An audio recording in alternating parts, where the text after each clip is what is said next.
We often say stories aren't real, but if they aren't real, why do they have the power to change real people?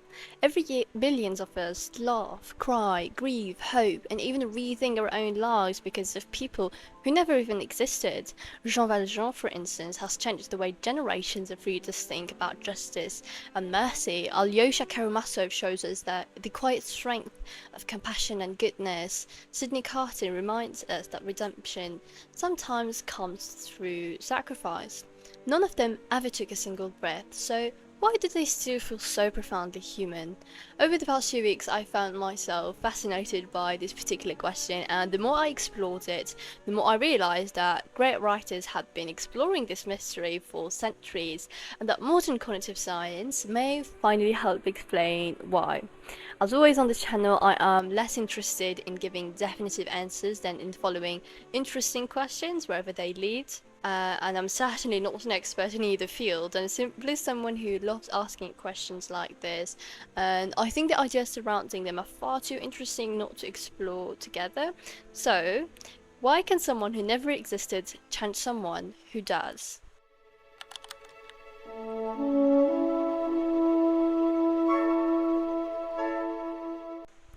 Long before psychology or neuroscience existed, many great writers seemed to grasp something extraordinary about fictional characters. So they do not move us because they are fictional, they move us because, despite being fictional, they reveal something profoundly real. In a way, every character tells two kinds of truth. The first is a universal truth. This idea isn't new either. More than 2,000 years ago, Aristotle was already wrestling with something remarkably similar. He argued that literature is, in some sense, more philosophical than history.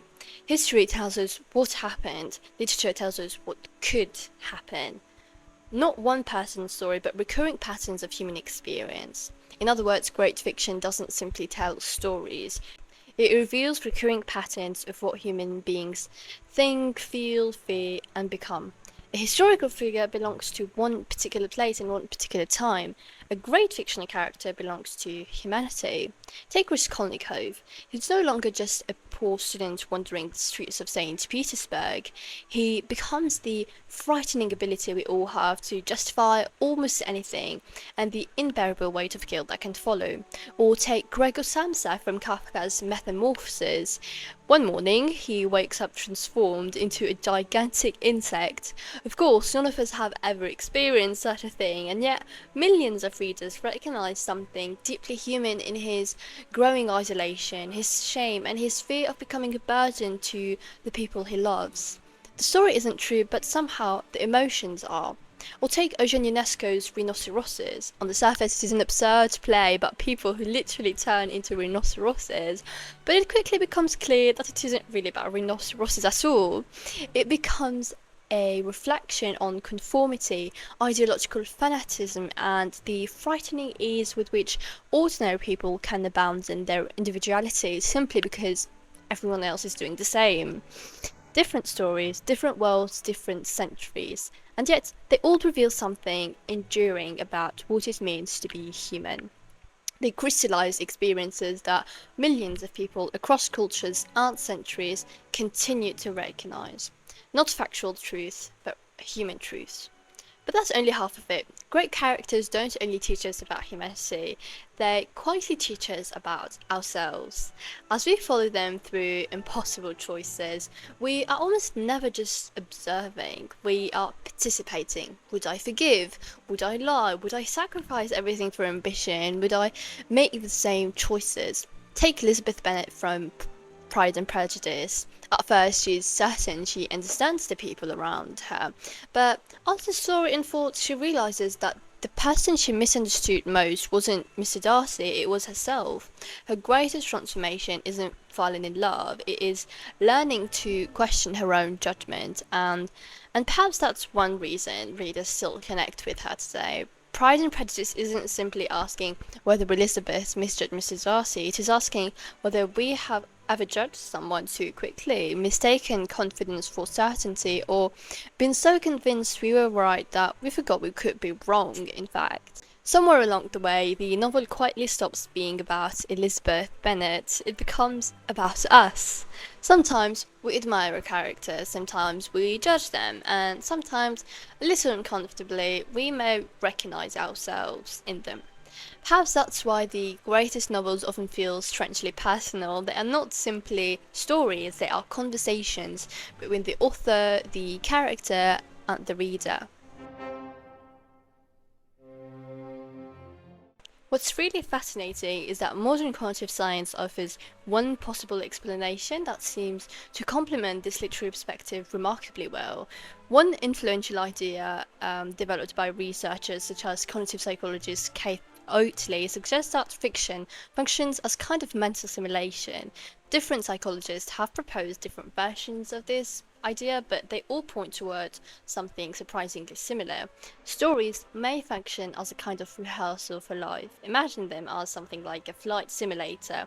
A pilot can practice responding to dangerous situations without ever crashing any real plane.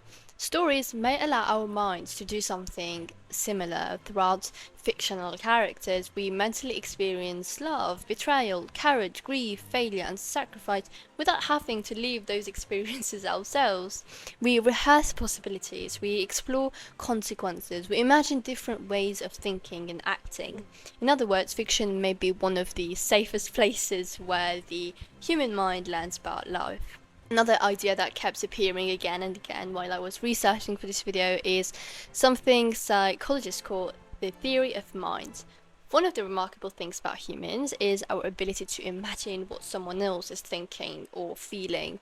Every time we read a novel, we are constantly asking questions we do not even notice ourselves asking, like, why did they say that? What aren't they saying? What are they feeling? What are they afraid of? Reading fiction isn't passive at all. It is an active attempt to step inside another mind. Perhaps that's why some characters feel so alive. Not because we believe they exist, but because our minds are constantly working so hard to understand theirs. So, after spending a few weeks exploring these ideas, I keep coming back to the same thought. Fictional characters do not seem to tempt us despite being imaginary. If anything, they tempt us because imagination isn't merely an escape from reality, it is one of the ways we come to understand it. Not factual truth, but emotional truth, psychological truth, moral truth, truth about ourselves that are sometimes easier to recognize in another person's stories than in our own. Maybe that's the real point. Our minds do not seem to care nearly as much about whether a story actually happened as much as they care about whether it reveals something true about human experience. And if that's the case, maybe the more interesting question isn't where the line between fiction and reality begins, but rather whether that line was ever as clear as we assumed.